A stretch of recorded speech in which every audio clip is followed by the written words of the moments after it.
खत्म नहीं हुआ है, उसके पहले रिक्वेस्ट है कि चैनल को सब्सक्राइब कर लीजिए। आगे पवन सिंह ने अपने विरोधी जो दीपक सिंह और निर्भय सिंह हो उसको इनडायरेक्टली यहाँ पे भी अच्छे से रेल दिया और उसके बाद रेल के तिल बना दिया है। उसके बाद अपने इलेक्शन को लेकर भी चर्चा की है कि इलेक्शन में हल्का सा वोट से हार है, लेकिन तुमको दिखा दिए औकात कि क्या है पवन सिंह, जनता का प्यार ये हो, बहुत सारी बातें उन्होंने की।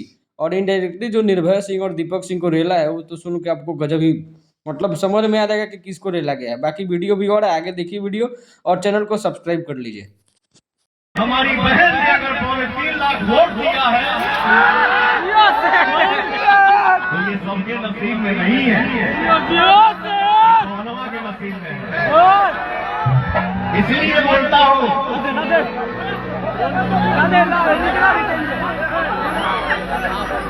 कि आप ही हमारे भगवान हैं।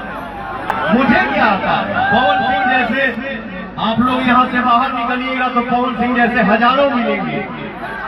पवनमा को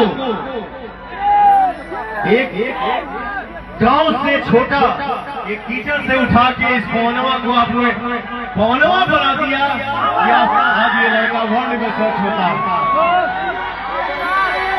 आगे बात कर लेते हैं आपसे कि धनबाद में पवन सिंह का प्रोग्राम जो होने वाला है उस बार यहाँ से डायरेक्ट वहीं के लिए निकलेंगे पवन सिंह। ठुल्लू महतो नाम है उनका, जो सांसद है वहाँ के धनबाद के। वहीं पे जो चिटाही धाम है राजा राम मंदिर में, वहीं पे जो है पूरा महायज्ञ का आयोजन किया गया है और वहाँ पे बड़े बड़े कलाकारों को बुलाया गया, जैसे कुमार विश्वास है उनको बुलाया गया है, पंडित रविशंकर गुरुदेव रविशंकर नाम है उनका, उनको बुलाया गया है।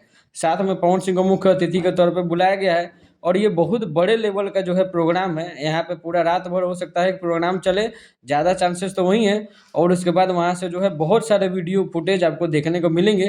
तो चैनल को सब्सक्राइब करना नहीं भूलिएगा और वीडियो को लाइक ज़रूर से ज़रूर कर दीजिएगा ताकि आपको टाइमली नोटिफिकेशन मिलता रहे। मिलते हैं अगले वीडियो में, तब तक के लिए बाय।